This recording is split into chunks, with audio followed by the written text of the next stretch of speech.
Hey, what is going on, everyone? It's me, Mr. Mario, and welcome back to another episode of ModChat. For those who do not know, this here is a podcast I do in two different forms. First of all, it is available in a video visual form here on the Mr. Mario 2011 YouTube, Rumble, and Odyssey channels. Secondly, it is also available in an audio-only form, like an actual podcast, so you can take it around and listen to it wherever the hell you want to. Simply look up ModChat, all one word, on your favorite podcasting app, host, provider, or platform, and you should hopefully be able to find it.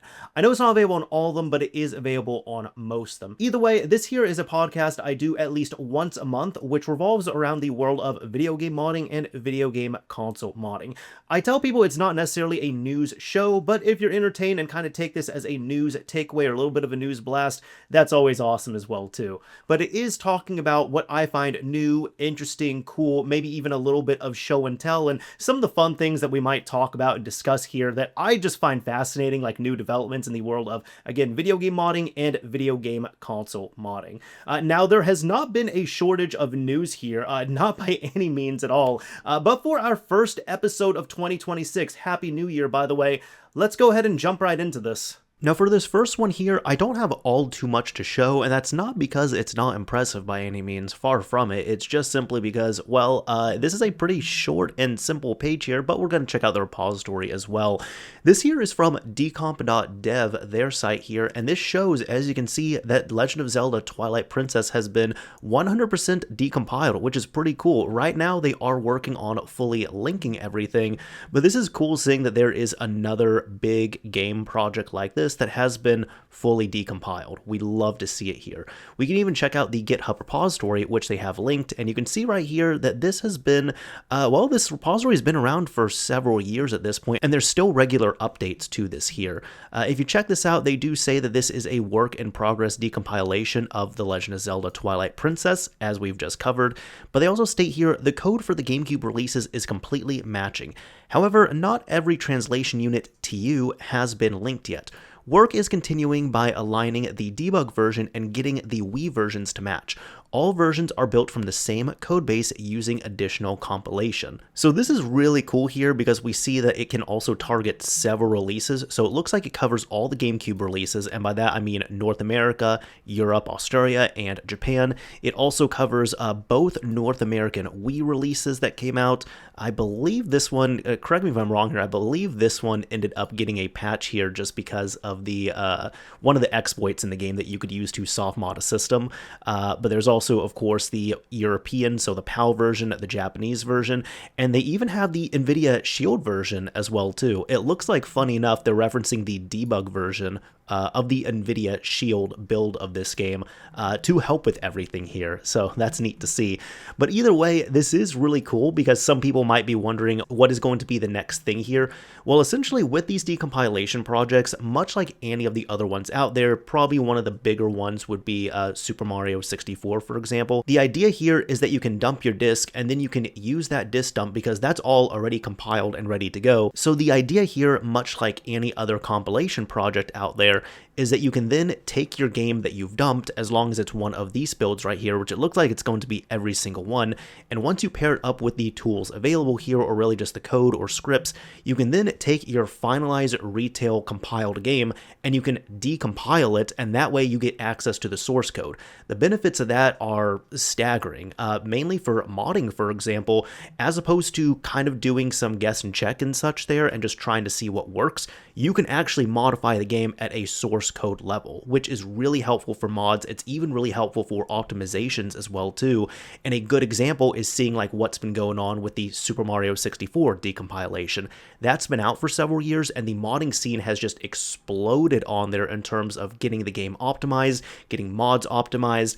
Even one of the things I've heard several times has been, this is really great for speedrunning strategies as well, because you can look at the game code and see how the game actually functions at a code level, as opposed to just figuring it out from playing and breaking the game yourself. Of course, the big thing here too is also getting ports of this as well. So that's all to say that this decompilation effort is not representative of a port right here. Like, no, you can't just, download the code here and then all of a sudden, boom, you can play this on the Xbox 360. No, that's not how that works. But there are people who take projects like this, they end up forking them, they're able to take the code themselves, and they're able to port that game to other platforms.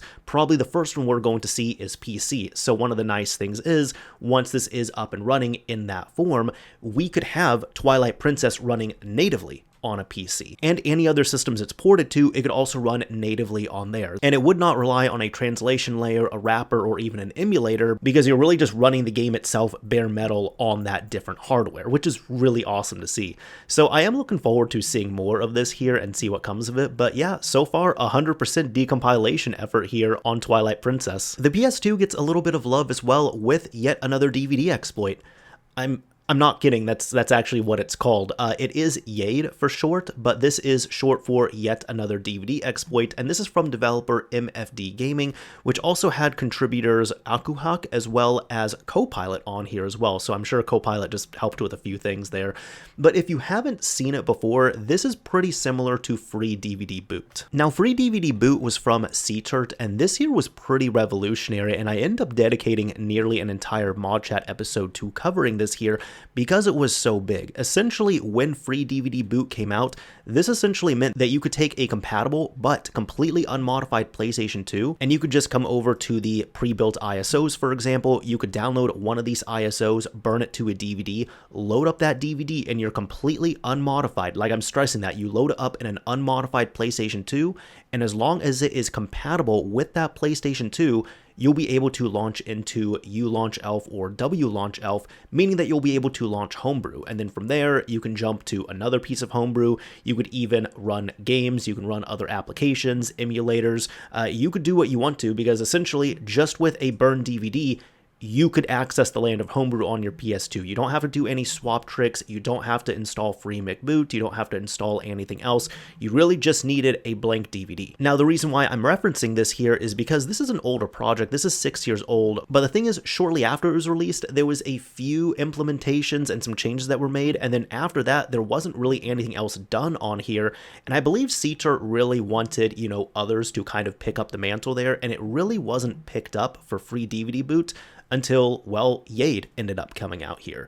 Now, I'm also referencing this one last time because you can see here, if we go to the pre-built ISOs, this does depend on the DVD player driver version on your PlayStation 2. It is reliant on that. So for example, if you want to use Free DVD Boot, if you have a PS2 Slim, it will work just fine.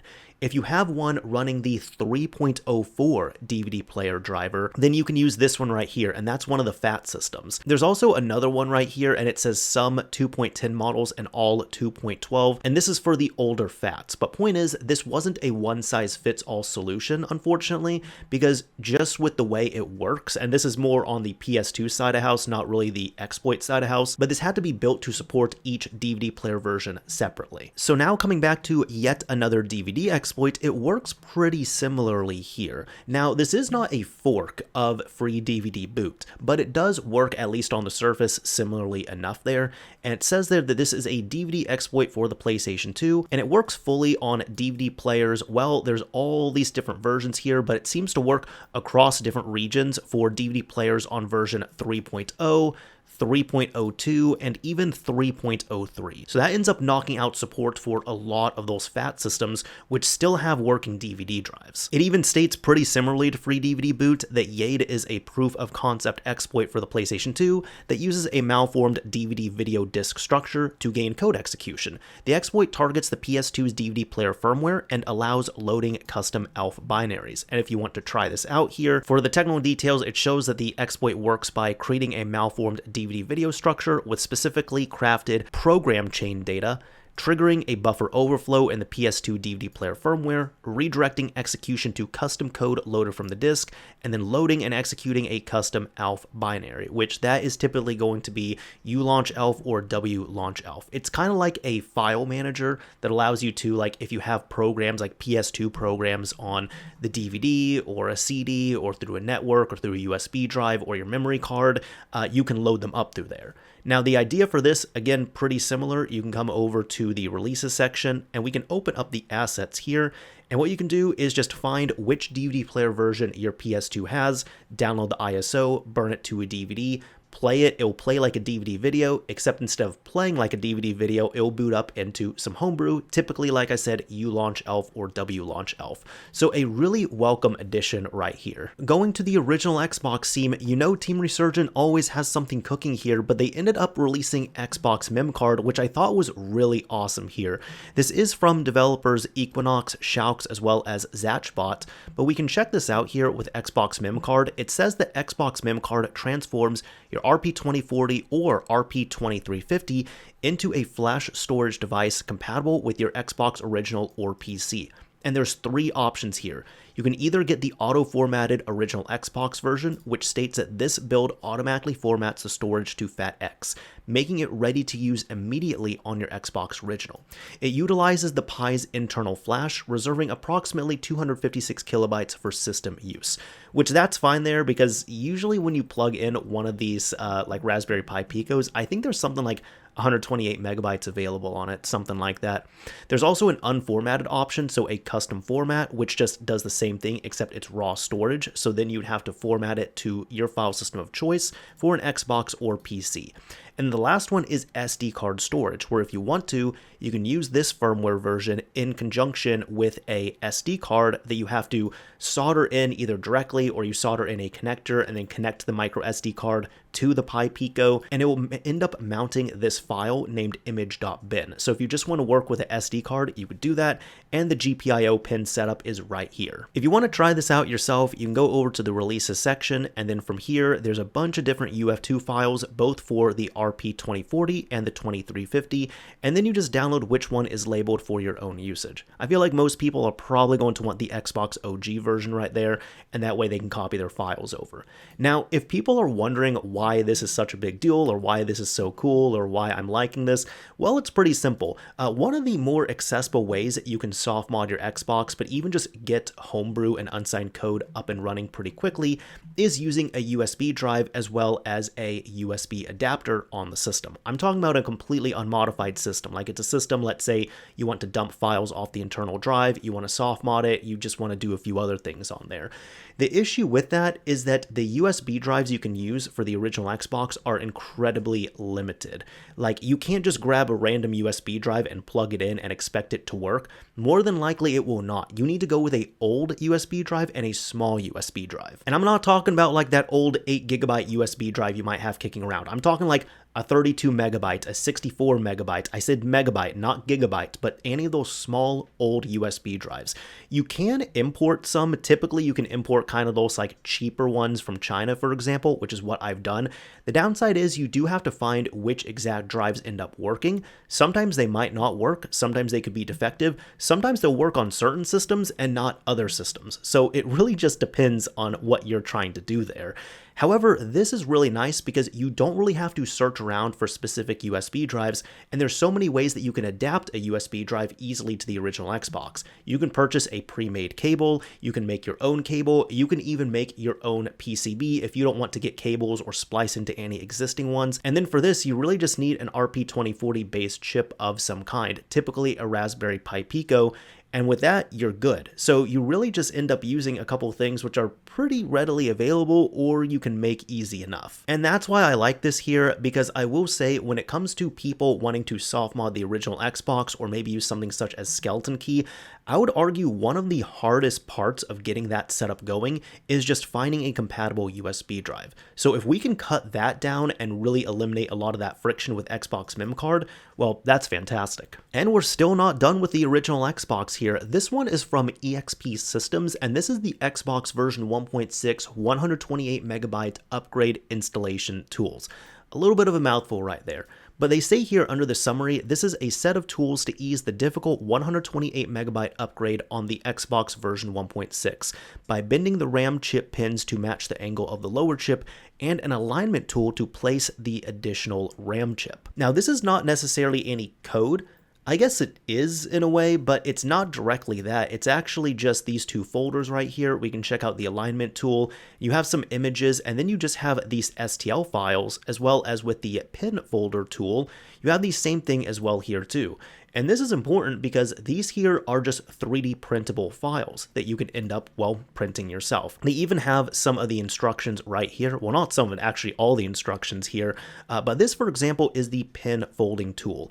And for anybody who might have done RAM upgrades to the original Xbox, this here just makes the 1.61 easier, because if you haven't seen it before, it's now possible to do a RAM upgrade on the 1.6 variant of the Xbox, but it is much more difficult compared to all the previous motherboard models. So you have this pin folding tool contraption right here where it's two pieces. Essentially, you end up taking your RAM that you're going to install, you pop it on here, and then you have this additional one up top, and what you do is once you have everything aligned, it even shows it right here. Number one, you have to insert the RAM into the base. Number two, you align the cover with the base. And then number three, you end up pressing the cover onto the base to bend the pins, and then you can remove the RAM. Because you can see here that there is one pin, that chip select pin or the CS pin needs to be bent. And these are pretty sensitive from what I know. So really cool here. This just makes it easier. And this is not like a specialized component or anything. This is something here that you can, I mean, look at this. You can 3D print this yourself.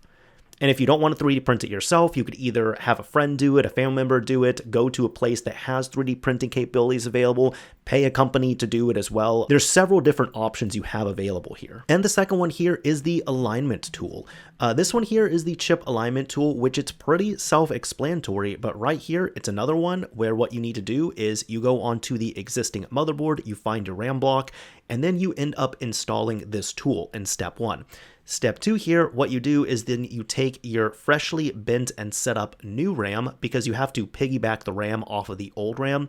But it says here you gently insert the new RAM while placing light pressure on the alignment tool. Wait a minute, I just noticed too, I'm just seeing all these squiggly data lines as well. I've never noticed that on the original Xbox. That is wild, but that's funny at the same time. Anyways, step three is profit. No, I'm not kidding, but I mean, what I'm saying is kind of true on there. Trying to make a South Park reference, but what I'm saying on there is for the third step, once you do that, you have everything set up. It says to lock in a couple of the pins with solder to secure it, and from there, you can remove the tool. So I really like tools like this, which this is nice because it's free, it's open source, it's out there. These are just 3D printable tools, so you can get these all set up pretty easily. And these are just nice overall because you're really just printing them out of nothing, and then it ends up making the modification much easier and more consistent. So this is pretty cool. I just love seeing tools like this. Now, there's been a lot of excitement over an upcoming jailbreak that will be available for the PlayStation 4. Now, I have covered at least a couple of teases. One of them was the PlayStation Vue exploit, which is what I'm going to be covering here, and it's been named Vue After Free. That's VUE. The other one is, I showed it in a previous episode. It was actually Gajina ended up showing it themselves, but it was actually an updated BDJB variant. However, not everybody wants to use BDJB, not everybody is able to use BDJB, but with PlayStation Vue, the goal is going to be just using that free application, and you'll be able to jailbreak your PS4 from there. Do keep in mind though, the only thing is going to be, it seems like if you do not have a jailbroken PS4, meaning you're going to be doing this for the first time, you are going to have to restore from a backup, meaning that you're going to have to wipe your system in the process in order to use the jailbreak. Just keep that in mind. However, it's not out yet, but there has been some news around it here as we've been seeing it come up. So Gajina says here, Vue confirmed to have dupe privilege. And the dupe privilege they were talking about, I believe, was originally limited to really only be related to like BDJB. So it's nice to see it that it's available on the Vue exploit, Vue After Free. But they state here that Vue confirmed to have dupe privilege, which means PS4 13.00 jailbreak incoming. All thanks to Earth Onion, UFM42, and Hello You Know. And you see this screenshot right here where they are able to get that. That is, Earth Onion is able to achieve that. They also state here in another tweet, guess PS4 can use Luac0re Release for poops, but we have Vue, so just wait. Now, that is kind of a word salad, especially if you're someone who does not know these terms. So kind of to explain it here, Gajina is stating that the PS4 can use Lua, so that is Lua scripted games and like those exploits, meaning that a lot of the like weeb visual novel novel games that use Lua type engines. A lot of those games use hacked up game saves in order to jailbreak the system. So it looks like that is going to be usable. YARP, he's talking about pretty similar to what I just mentioned, except that is games using the RenPy engine. And then for Poops here, that is the dupe exploit or the net control exploit there, which, like I said, was originally found to really only be for BDJB, but it looks like people are able to re-implement it into other entry points, which is awesome. But there's even a little hint here from the flow saying PS4 doesn't need dupe anyways. On PS4, I think you can just do FCNTL or IOCTL, I don't remember. And for a little bit more of a visual here, this is a older video, but this is Gajina showing about a month ago the PlayStation Vue exploit here. So even if we load this up, let me see. There we go, it's already been installed. You can go ahead and load that up. There we go. Yep, and then that's just showing, you know, like a test that they were doing, but this does show you at least that this does have the code execution that we are looking for. Now, the thing is with Vue After Free is that we've mostly seen a lot of the news from tweets and Discord messages and such, which is why it's a little bit hard to compile because there's been stuff that I've seen, I just didn't document it, but in short, kind of just winding down this topic until it is released. It appears that this is stable, it is working well, and then the only caveat is going to be that you will need a network connection of some kind. So just keep that in mind, and that might disappoint some people who just want to keep their systems offline, but when running it, you are going to need a network connection. It doesn't need a PlayStation Network connection. You can actually block all that stuff, but you do need a live connection of some kind to your PS4 when running the jailbreak. So now we're getting into the PS5 side of house because there was a huge piece of news which ended up dropping that the PS5 ROM keys had gotten out. And I don't want to delve too much on this. In fact, I'm not even going to show them on here. There's a few reasons for that, but in short, I kind of want to help, I guess, use my voice to dispel this a little bit, because if you were on the internet when this released, it was just days, and I would say even weeks of people saying that the PlayStation 5 is completely cracked open, it is going to be completely exploited, all the systems are going to be completely modified. Like, people were thinking that as soon as the keys dropped, like, boom, we would have like a completely transformed and modified system, just like we think of typically. When no, that's not really the case.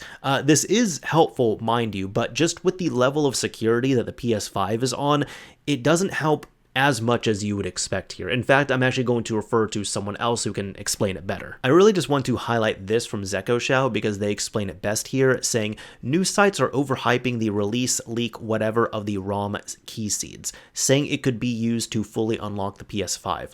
I've already stated on Twitter, and I'll state it again, ROM and seeds alone are not enough to pwn a PS5. You either need fuses and NAND groups to complement it, or alternatively, you need to find bugs in the ROM that you can use to exploit the PS5. Neither of these are easy and require immense work. Also, decapping a PS5 APU to retrieve the fuses optically will prove useless to the end user because those fuses are encrypted, XORed, or obfuscated. So just keep that in mind. With this recent development here, is it awesome? Yes, but is it going to be like nearly as big as people are expecting?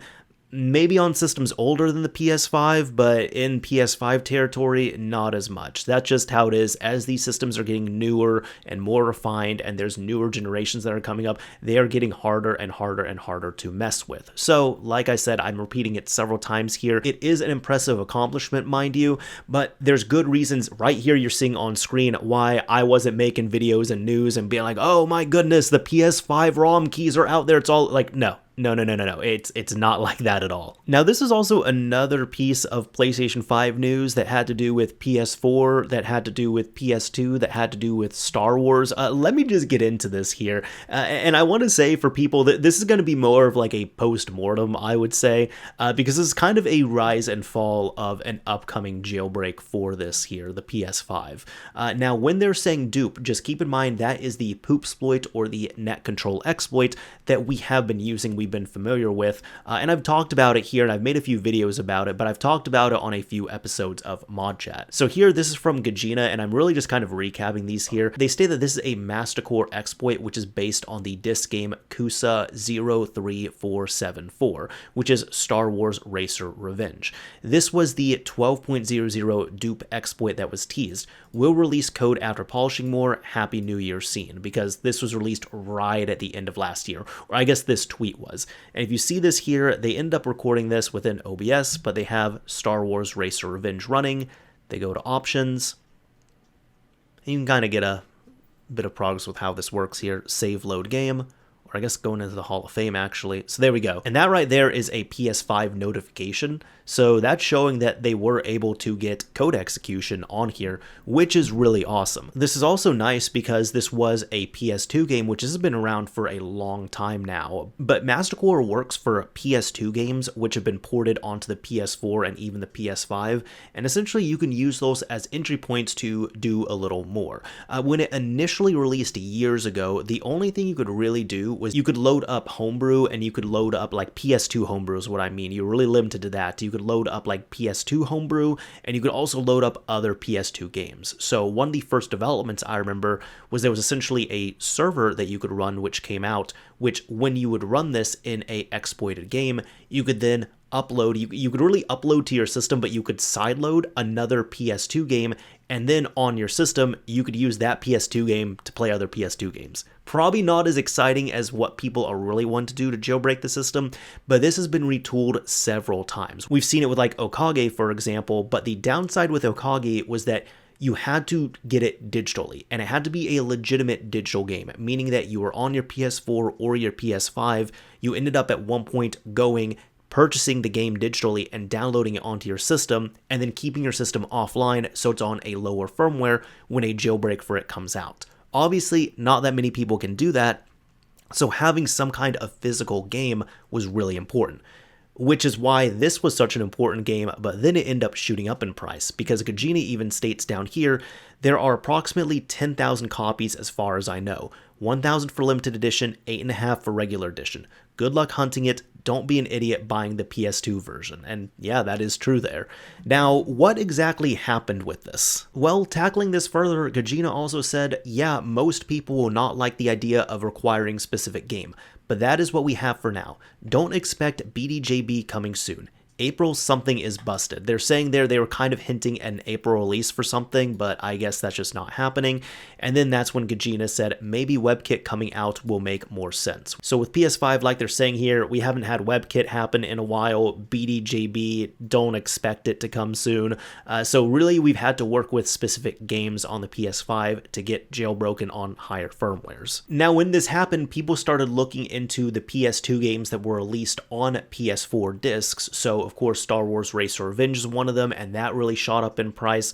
But then people started looking into other games as well too, such as Fahrenheit, otherwise known as Indigo Prophecy, depending on which territory you were in, because some people were saying they might be able to do something with that, but there has been nothing set in stone. So that's when Gajina said here, just a reminder, if you don't know how to port MasterCore, do not buy other PS2 MU games. It is not straightforward to do it, and I have no plan to add more supports to other games. So then things started to heat up a little bit, because at this point it had been about a week of this news, and people were getting really excited, and scalpers were really marking up prices on this game, and people were just looking forward to it and trying to find copies of this anywhere, because it was a limited run release. But then Zeko Shao stated here, well, it seems that the BDJB exploit for the PS5 isn't actually feasible on the PS5. Only on the PS4. So forget about any April 2026 releases, which is what we talked about before, because it won't happen. You'll only have Lua and MasterCore, nothing else. Perhaps with a little bit of luck, we'll have Vue as well. So this is stating here that you need either Lua or MasterCore, meaning that right now, I guess in the near future, in order to jailbreak a PS5 up to firmware 12.00, so if you're on that 12.00 and you really want to get jailbroken, you either have to get one of those visual novel Lua games or one of the Weeb games, or you're going to have to use MasterCore, which would be using Okage, or you would also be using a supported game such as Okage, which I mentioned that was a digital only release, or you would be using Star Wars, which had digital and physical releases. Although, like I said, the way I explained it before, just keep in mind that if you have a digital copy of the game, but you're on the latest firmware, it wouldn't really help you right now. It would only help you if, let's say, you bought it like 2 years ago, you installed it on your PS5, and you kept it offline. At that point, it could help, but we're not fully done here yet. About a week later, we end up getting the bad news here, and this is from Gajina, and this is when the prices started to go down. So this is really the rise and fall of this release here. Gajina said, so we got a situation. MasterCore does have dupe privilege, but at some firmware around version 8, Sony removed network socket privilege from PS2 MU. For kernel read-write primitive past exploits used IPv6 sockets, and Mastercore can't use that, so we need an alternative. So this is where the kill shot kind of came into place. So looking at this here, there's 3 screenshots. The first one here, it says dupe success, so that looks good at least. And then the next one here, they go from bottom to top, I believe. But yeah, socket inet v6 failed. Socket x inet v6 failed yet again. Actually, I thought there were multiple. Okay, so there's only 2 on here, but that still tells a story nonetheless. Point being on here, some people might be wondering, okay, is it worth getting Star Wars, or if I bought it already, did I waste money on it? Like, what's going to happen? Can this be used? And I guess kind of really summarizing and translating that there, look, I'll say, like, you know, spending money on the game or not, that's going to be up to you. It doesn't really look like, if you're wanting it for higher firmwares, it doesn't look like it's going to be possible with that. But it does state here, yet again, the dupe privilege, that is the net control exploit or the poop exploit that we've talked about on here.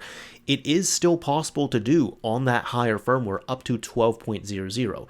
Unfortunately, if you're on that high firmware on the PS5, you will not be able to utilize it because of firmware changes, which ended up removing the socket privileges that exploit was utilizing. So really, if you end up getting the game, and if this is usable, it will be usable probably up to firmware 7 point something, but let's say if you have a PS5 on firmware 10 or 11 or even 12, you're not going to be able to use this implementation, which is why the price ended up going back down on Star Wars. So there we go. We had a little bit of a rise and fall. At this point, at the time I'm recording this here, we don't really have any further updates on this, but really just stay patient. And if you have a system you've been waiting to jailbreak, keep it offline. Just take it offline, don't mess around with it. However, we did end up getting a release from that. The day after that last tweet I had called out there, Luac0re from Gajina ended up releasing, and they stated here that Luac0re is a Mastercore variation that uses Lua scripting for easier exploit development. They state here in the overview that the original Mastercore for Akage uses PS2 code execution only, which requires the PS2 SDK to compile the code.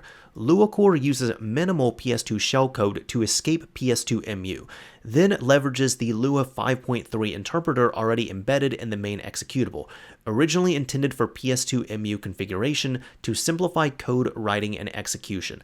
This is working for PS4 and PS5, and this does require a disc or a digital version of Star Wars ROM Revenge. Now, some people might be confused here because they're like, wait, dude, you were just talking about like the price went down on it and like it's not working on these and like what's going on, which is what we're talking about here, right? But looking at the restrictions, they do state that Luac0re works on PS4s up to 13.02, which is the most current firmware at the time of recording this, as well as PS5 up to firmware 12.40.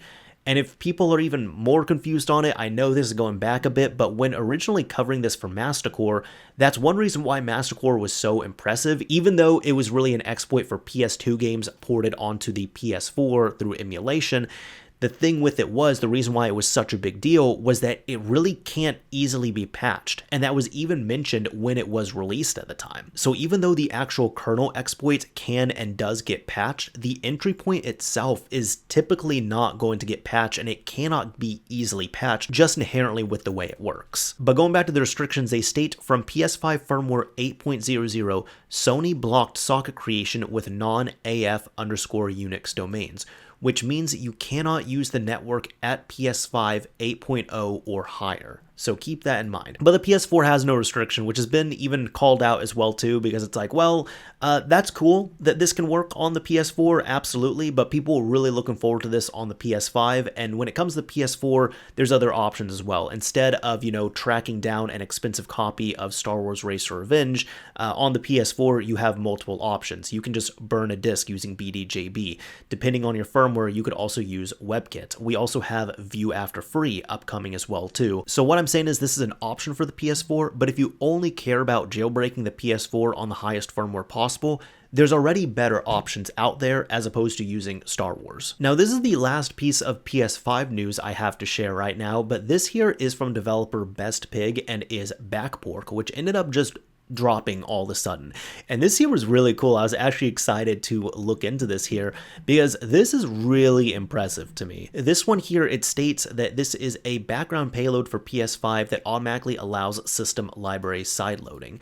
But what this does is, in short, it allows you to run backports of PS5 games. There's actual PS5 backports now possible for the first time, meaning that if you have a PS5 game that ends up requiring a higher firmware than your system is running, you can now tie it with BackPork and you can then run that on lower firmware systems.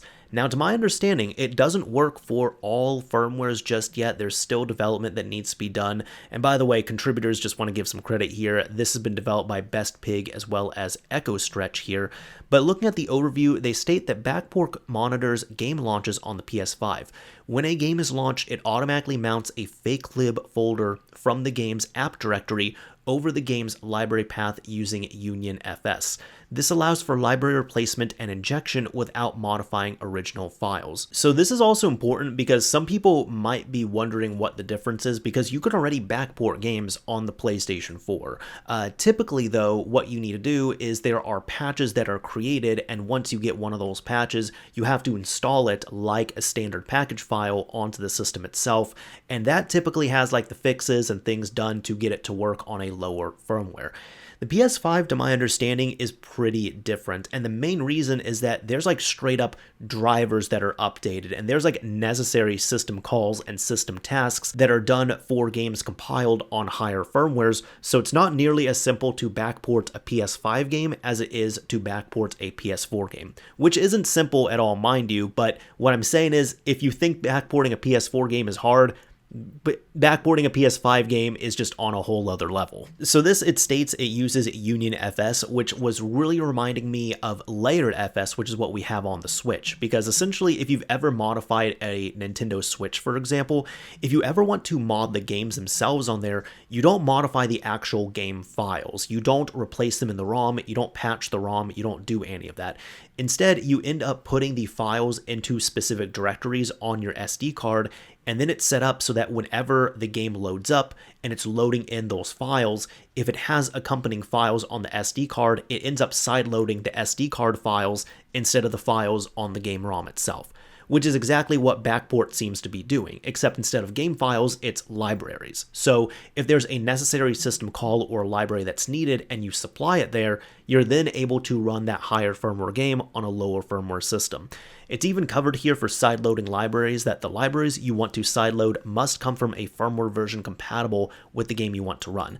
However, you cannot use them directly. They must be modified to remove dependencies that are not available on your current firmware, otherwise the loader will crash. It is also recommended to sideload as few libraries as possible, just to avoid side effects and crashing. It's stated that most games seem to need only 2 AGC libraries, but some games like Minecraft required additional libraries. And this is where we'll need to see more development here, because for patching libraries, they state that they provide patches in the patches folder, which are BPS formats, to patch libraries from firmware 10.01 and make them functional all the way down to firmware 7.61.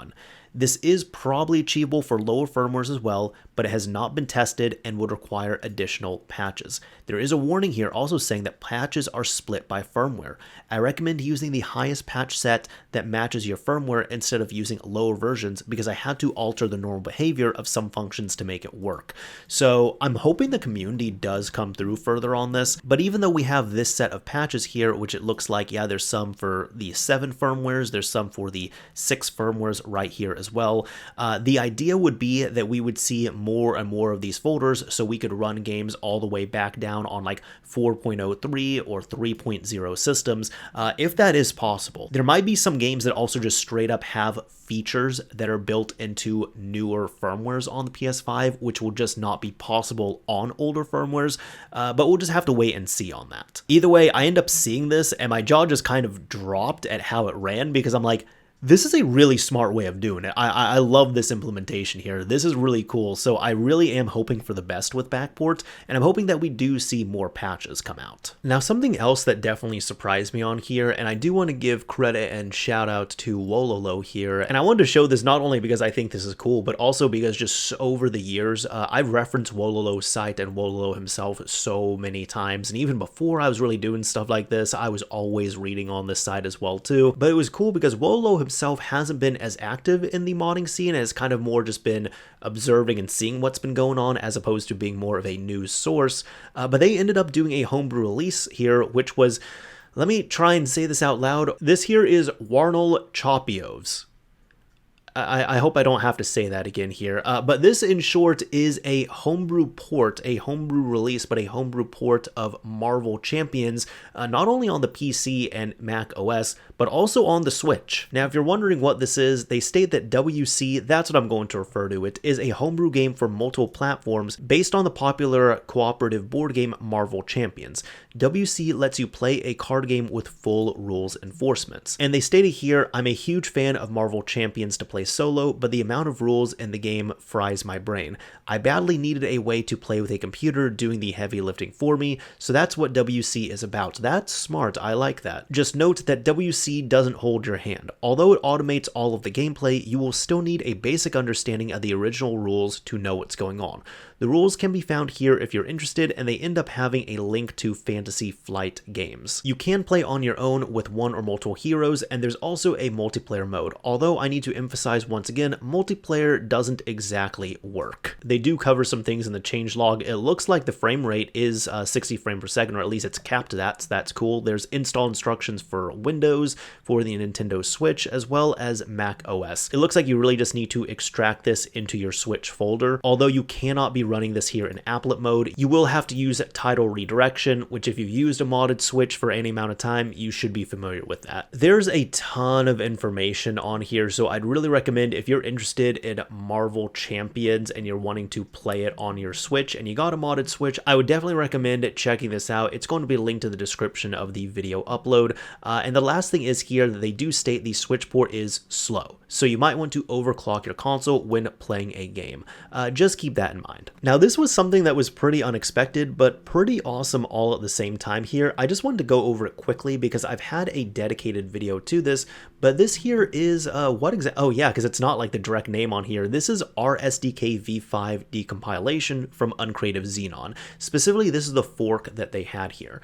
Now, if you all are wondering what exactly this is, well, in short, this is a decompilation of the Retro Engine version 5, which allows you to play Sonic Mania on your Xbox 360. So yes, Sonic Mania has been ported, unofficially at least, to Xbox 360. I have a video, like I said, covering this, but I was really excited to look into this because I do love Sonic Mania, I do love the Xbox 360, and I do also love homebrew ports. So it's like, with all three of those things, what reason did I have to not cover it? But that's why I covered it here. But in short, really all you need to do is you just need to download any of these zips. You need to extract it out. There is one file you need to extract from Sonic Mania itself, so you do need a copy of the game. From what I understand, you can get it on any platform. The easiest one is going to be on PC, because you can just, go into your installation folder and copy the file out. But aside from that, if you have it like on Switch or PS4, for example, and you've dumped it and you can extract your dump of the game, you can even use that file from there as well too. But it works really well on the Xbox 360. It's great. I really haven't run into any major issues with it. So having a game that awesome being ported like this and working super well, really awesome to see. This next one here is like a borderline shitpost, but like I do have a reason for covering this on here. This is Supra Mayro Kratt 360. No, I didn't. Your ears are fine. I didn't have a stroke there. I did not mispronounce any of it. This is really what it is. Supra Mayro Kratt 360.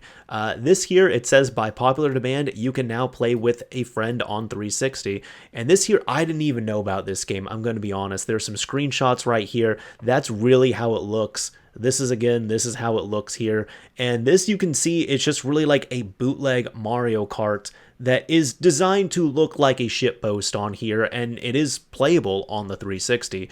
Now, the reason why I want to show this is because not only I found it funny when it released, but I also just love that now with the ease of access being lowered for the Xbox 360, where really all you need is a USB drive, and as long as you have a USB drive, you can modify your system, we're starting to see more and more development and ports on the Xbox 360, which I absolutely love. Like, I love that immensely. So, you know what? If we can get a little bit of Sonic Mania, we can also get a little bit of Mario Kratt on here. Or sorry, Mayro Kratt. I need to make sure I'm saying that properly. Oh, and if those ports weren't enough on here, OpenWRT on Xbox 360.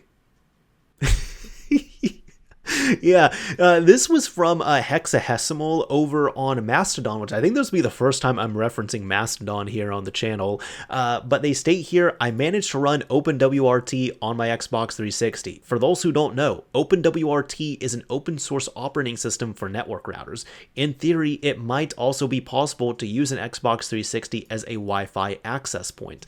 And let's look at the photo right here. So just looking at this, you can see, I mean, no password set, obviously. They just set this here.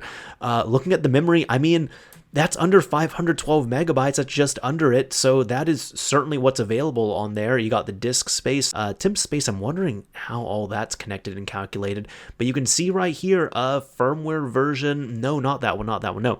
Architecture, Xenon. Model, Xenon game console. Kernel version, 6.17.3-Xenon. That's really cool. I kind of hope people aren't going to unironically use Xbox 360s as their routers, because there is much better options available there, but I just love that you can see stuff like this ported over. They also stated here, this is obviously not a proper port, but it does actually work and I can connect to it from my laptop. In the future, I want to make a proper build target and make the setup slightly less of a mess. For anyone curious, I did this on a retail Xbox 360 Slim without any hardware modifications, using the bad update exploit via the Rock Band Blitz demo. The kernel was compiled from source, and the root FS is a separate partition on the USB flash drive I am using for the exploit. Oh, that makes sense now.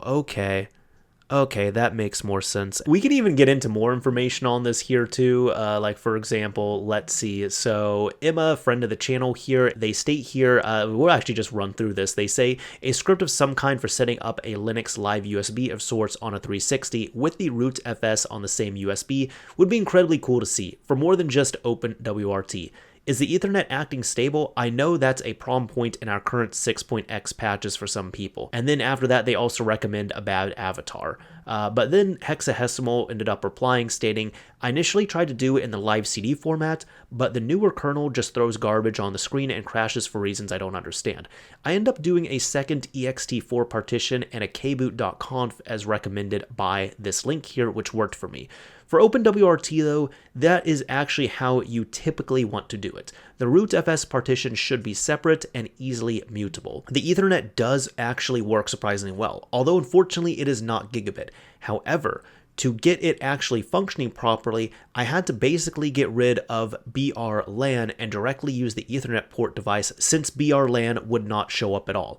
This is of course not great and something I would definitely like to figure out eventually. So yeah, something really nerdy, really awesome, but there you go. Just behold it. OpenWRT running on an Xbox 360. Now, I haven't used this yet, but I did think this is really cool here. This is from developer Bequinin, and this here is Interpreter, which is a offline screen translator for Japanese retro games. Captures text from any window, performs OCR, translates to English, and displays subtitles in a floating overlay. And this is how it looks. So you can see there is a game. This is Tales of Fantasia running in the background, the Japanese version, and the subtitle ends up looking something like this here. This is really cool because from what I'm seeing, I think there was a bit of vibe coding going on with this, but I'm not trying to say that in an insulting way, because at the same time, this does end up working for free and it is offline. Like you can see here for the features, it's fully offline, it is free, it is private. Now this is optimized for retro games. So it states that it uses Makey OCR, which is trained specifically on Japanese game text. So if you're thinking that this is something where it will just like automatically translate the game for you and then patch it, it's not going to do that. It's going to be you're still going to be playing the original game, right? The idea is going to be that you're going to play your Japanese retro game, you're going to have it running in an emulator on your computer, so you're going to be playing the original game. The original game is not going to be modified in any way, but just essentially imagine playing that game with subtitles. It's like you're watching any type of like a foreign film or a foreign TV show or something, and you just have subtitles on there, except these ones are generated on the fly here. So that's really cool. Now keep in mind, this is not going to be perfect, much like a lot of these like auto translations are. I've been hearing good things about this one. However, for some of the troubleshooting, they do state if you have poor OCR accuracy, try adjusting the OCR confidence slider in the GUI. Lower values include more text, but may include garbage, and higher values are stricter. And also, if you have some slow performance, it does state that the first run downloads the models at about 1.5 gigabytes, but subsequent runs use the cached models from there. So just with how this works, you are going to have to download those models locally, but it looks like this seems to do it all for you, so really awesome overall. Like, I love seeing stuff like this that just makes games more accessible. Now, this has been a really long episode, but I still want to do something that I try to end up doing on these episodes. And this might be a little hard to believe because I feel like people might think that I was already doing this one a few topics ago, but no. I think I was saving the best for last year. What I like to do is I like to pick something which is funny or cool or interesting and has some kind of relation to the world of video game modding and video game console modding and showing it to you all. Sometimes it could be a cool mod like this one. Other times it could be something small. Like one of my favorite examples was there was a live, like this live at the time, there was a page from a university. It was a troubleshooting page I was able to pull, which had some troubleshooting about the PSP, but in order to do it all, it ended up using a custom firmware PSP to get the screenshots to link on there. But even back then, just having a page for getting your PSP online at a university was still novel even just a few years ago, just due to that system being so old. Either way here, this was somebody over on the PlayStation Classic subreddit, and they ended up making this here, which they said was, I made a fully integrated disk drive add-on for the PlayStation Classic. And really from this, we can look at their photos right here. So let me go ahead and open it up. There we go. So this is how this mod is supposed to work and how it looks. You can see their system has already been modified, but ideally once you have this set, you have this available right here. It shows PlayStation format disk. There's 13 pictures, so we'll go through all of them. Here's a second one here where it looks like that is where the USB port is plugged into for the drive. This one's interesting. You are able to even do saves and all that because their goal here, that's cool, they can do all that. And this is how it looks. Their goal essentially, when I was reading the original post, their goal essentially was they wanted to have this, but they also wanted the ability to play discs, but they still want to retain all the features from the PlayStation Classic. They wanted the carousel, they wanted the games, they wanted the save states, they wanted all that. But if you have a PlayStation Classic and you want to just go all out with the nostalgia and actually take a PS1 disc and load it up, they wanted that ability as well. So you can see it loads up there. I can even tell from the bottom left corner, yeah, this is running with the RetroArch core, which makes sense to me. That's how that looks. There we go. There's even a little bit of troubleshooting in there as well too, if you run into a disk error, and it just seems to look fine. There we go. If you don't put one in, looks like that. Oh, okay. And then even if you have to close that back up, looks fine enough there. There we go. And then, oh, I see what they did with the magnets there. That's smart. All right. Now, the cool thing is, if you're interested in doing this yourself, you can. They ended up releasing this here on GitHub, so even looking at the repository, they state that this adds support for playing real PlayStation discs with Project Ares on the PlayStation Classic with external USB disk drives. Now, this does require a few things here, where essentially it says that you do have to modify system and database files used by Project Ares. You do have to have Project Ares already installed there. It does say that memory cards are shared. Save states work, but these are manual, so that's an interesting thing there.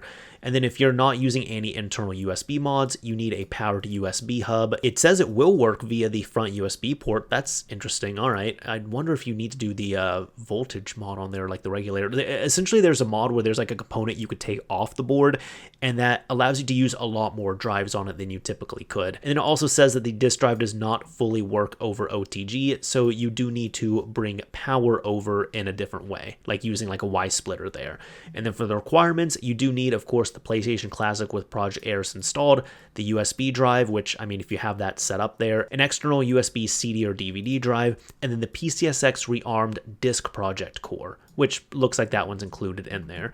As for the actual releases here, looks like here it's pretty simple to install software-wise. Of course, like I said, you are going to need Project Eris already installed, so that means you'll have a modded system running Project Eris. But on here, there's just these two mod files. One of them installs it, one of them uninstalls it, and in order to do that, you have to make sure you enable Launch RetroArch Games from Stock UI in Project Eris' settings, and you have to copy one of the mod files to your Project Eris USB drive under the mods folder, and then you boot it up, and that's it. And if you ever want to uninstall it, you just do the same thing with the uninstall.mod file. So really clean, really easy to do, it seems. And then for the actual hardware, well, I mean, you can make that look as janky or as pretty as you want it to be.